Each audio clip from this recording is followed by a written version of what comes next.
Bloodcross versus Orion on deck. The players are in character select right now. First of all, shout outs to the hats. Shout outs. The plaid fuzzy hats. I feel like I'm wearing a cat. Yeah, it's amazing. It's the best, dude. Yeah. It's actually these are the GOAT hats. That said, Bloodcross versus Orion. We're gonna have New Jersey versus New England. Bloodcross hailing from Massachusetts. Orion from Montclair, very nearby, only about a 20-minute ride from here. Yeah, definitely a lot of local competition. Glad to have New England in the house. As always, shout out to all the New England homies. Wish a few more of you were here, but we'll take what we can get. Glad to see Bloodcross for sure. Yeah, definitely the lone warrior from New England sometimes. Yeah, I haven't seen Bloodcross play much Smash 4. He actually was at the Come Up in Canada a couple weeks ago, and I was there, so I got to watch him play. He's got a pretty scary Charizard, but I think he's trying to drop him in favor of some higher tier characters. Good move. Always a good move. Yeah, always a good move to, you know, pick a top tier. Always upgrading. Pick a top tier. Shout out to Sam Kelly. We got the QB tag. We got the Pikachu. Definitely about it. Fox versus Pikachu, a matchup you would never see in certain iterations of the game. Yes, particularly Super Smash Bros. Brawl, where Pikachu would chain grab Fox into oblivion, but now that mechanic is all gone. I like the melee held tag. Yep, repping Fox. Very unironic. That Nair is not safe on block, no way. That was just slow reaction time, right? Nah, neither of their Nairs are safe on block, unless they're perfectly spaced, in which case it's possible. A retreating Nair might be, but not like that. So Bloodcross drawing first blood and keeping it going. Orion picks up the up tilt. That could be 40 or more damage. Oh, he dropped it. You got to watch that DI. Whenever you have a juggle like that, you have to watch for modified DI, and that's how you get out of juggles. You know, DIing into the combo a little bit, allowing yourself to take a couple of more hits, and then hitting that mind game on your way out is super important for obviously making your opponent miss their follow-ups. Yeah, that could have been bad. Exactly. Once Bloodcross popped out, Orion should have known he had the opportunity to hit with an aerial, but it doesn't matter. Just about an even game now. Bloodcross, very slight life lead. He's got Orion in the corner. Let's see what he can do. Oh, the spot dodge to get out of trouble. Yeah, he wasn't really confident in his approach options there. I mean, you saw one part, he went for the full hop. He actually got over Pikachu's forward air, so that did open him up for a down air opportunity. Didn't end up taking it. Doesn't really matter as he, obviously Orion unfortunately drops his first stock there. Yeah, very rough self-destruct. Trying to be a little too fancy with the quick attacks. Yeah. This is Orion's first week playing Pikachu, I think. Yeah, quick attack is majorly buffed in this game. That knockback is real. It gets into setups, and quick attack canceling is a lot better, especially since they took off the recovery lag of your of all the special moves. And now when you grab the edge or when you land into the ground, you don't suffer that bonus lag. So with that out of the game, quick attack cancel got even better. That's one of the things that opened up Pikachu to be the character he is right now. Also, his combos are ridiculous. Oh, and Orion self-destructs again. Bloodcross oh, come on, man. That's not a good way to start the tournament. I didn't even earn that. And yeah, Orion maybe looking to switch off to a more familiar character now. His Sheik and Diddy Kong are a lot more rehearsed for tournament play, so... Yeah, we need to take that back to the lab. Also, is that a Captain Falcon throw right there with the yellow scarf? It wasn't, but now we'll say it was. Yes. Now we'll say you might need to give that to me for my matches. You may borrow the scarf. No, actually, it just matches my boots, that's all. But you don't see the boots on straight. Yeah, nope, the Tims. All right, so... we out to game 2, going back to Smashville. Orion thinking, you know, this stage had very little to do with my loss here. Let's run it back to a neutral where I'm comfortable. Now, one thing I want to pay attention to is that interaction with his up tilt there.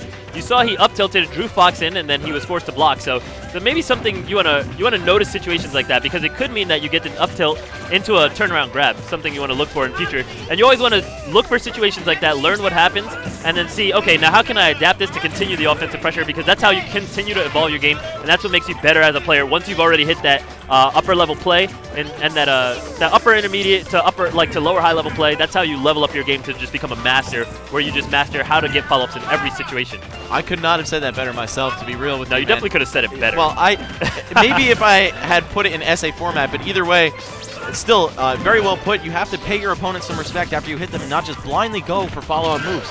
You have to acknowledge when they're going to pop out of hits done, when they have a chance to put their own little edge of the conversation in. You know, when they are like, hey, I get to do this air dodge or run away here, and you're like, no, I'm going to wait for that and read it and punish you later. Oh, and okay, managing to recover. Yeah, Pikachu, seemingly infinite recovery sometimes. Yeah. All right, Fox is in a really bad position here. He's in disadvantage. We do see the reset here. A nice reversal there.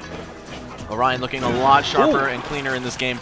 Oh, stealing the life lead with the lasers, and with this stage control, what can he do? No, a spot dodge is not going to be the answer.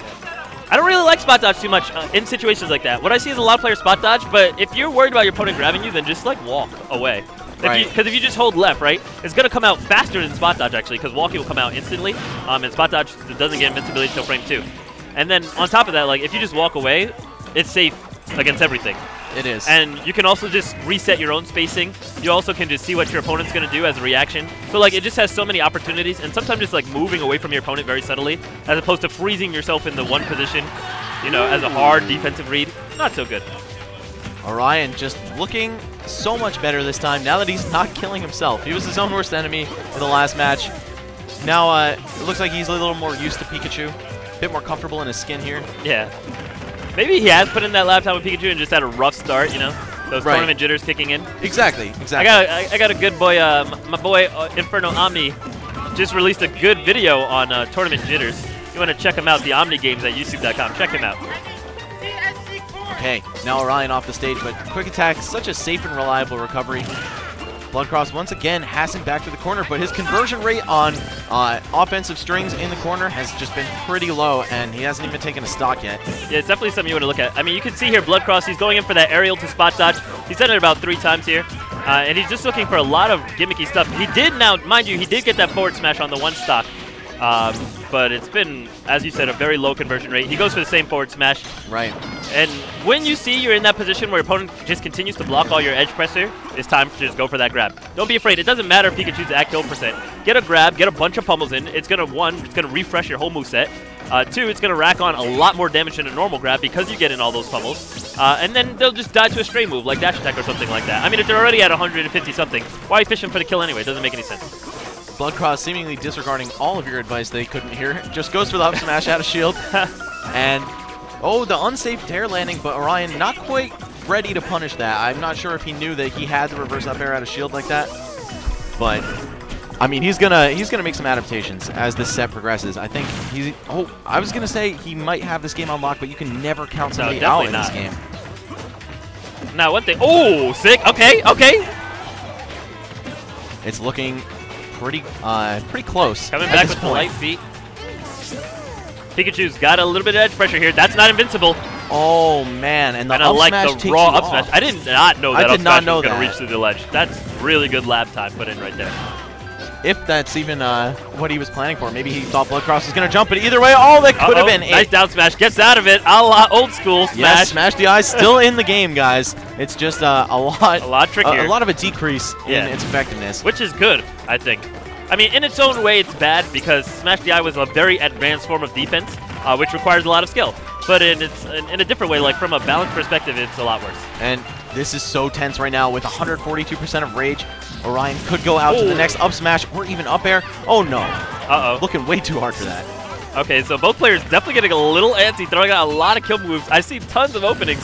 And that's it. That could be it. Oh, just barely. Good forward air. All right, so he brings it back game 2. That means we will get to see game 3. I'm pretty hyped for that. Sick headband on that Pikachu right there. Game 1, I mean, we basically have only seen game 1.5 so far. True. The first one, I don't even know if you could count that as half a match.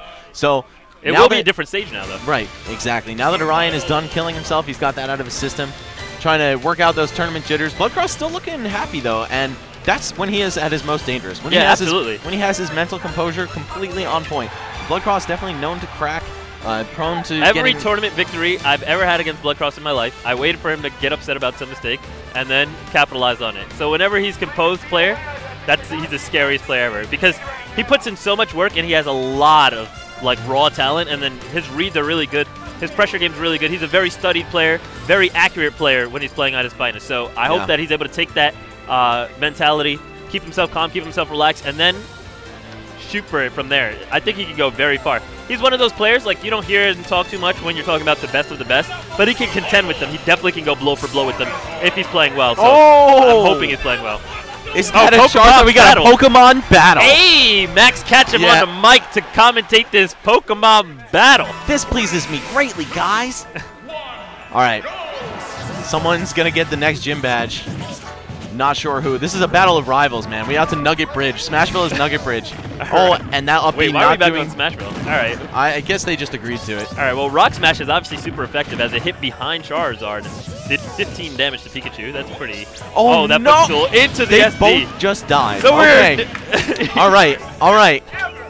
Okay. All right, so this game sucks. This is the greatest set that has ever graced a stream. Trust me, guys, these guys are pretty good. These are not bad players. These are quality players. It's just a different environment when you're at a tournament. There's a whole new aspect of pressure added, and you'll see people do things that you never would have expected them to do under normal circumstances. I really like the up air into fast fall block because it just covered pretty much everything ever. When your opponent has no jump, you want to capitalize on that. In the instance of Charizard, yeah, jumps, but he doesn't have very good ones that get him out of situations. His jumps don't reset very well. And his jumps don't make him any less of a huge target. Yes. So Pikachu, I think, has a huge upper hand in this matchup. I'm really surprised that Bloodcross switched off, but maybe he's hoping Orion doesn't know the matchup? I mean, electric-type Pokemon are good against flying-type Pokemon. Exactly. And Orion, for some reason, Charizard not a Dragon-type. Those stab thunders are going to slaughter him, man. Maybe if he had a Final Smash, turn into Mega Charizard X, go from a weak to electric to resist electric. All right. We have a... Oh my gosh. What is that? What these... He just wanted to end it right then and there. Okay, to be fair, he did see Bloodcross was doing a lot of spot dodge in the edge pressure scenarios. Yep. So it was a reasonable read to go for. I think wake up, roll back, charge, forward smash was an interesting win condition. Didn't work out for him. That tech roll, tech chase flare blitz. I was just about to say how you can never get too comfortable against Charizard. And now that he's at 75, like back when he was at 40, I was still scared for him. But now it is definitely anyone's game. Oh, that's bad. That's really bad. He can still recover. Okay, it's not that bad. He's invincible. Okay, the dash attack after blocking Peach's neutral air. Great response. Bloodcross. Oh, that was not rock smash. I don't. Oh, that's bad.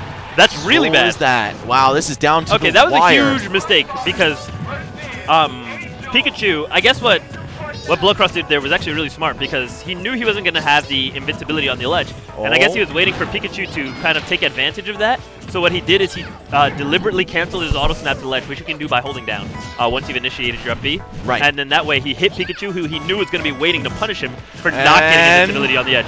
But that down throw will do. There goes the battle! With Charizard. Wow, that was too intense. So many SDs, so many stock trading SDs, so many ridiculous occurrences in that set, but Bloodcross pulling it out in the end with the down throw for the KO. That move's so powerful, especially near the edge, which seems to, the blast doesn't seem to have like somewhat of a magnetic effect. Yeah, I know. As soon as you see them, it's like, yo, he's going to live from that. Like, before, like, I used to be able to tell when someone goes flying towards the edge, like, you can look at the velocity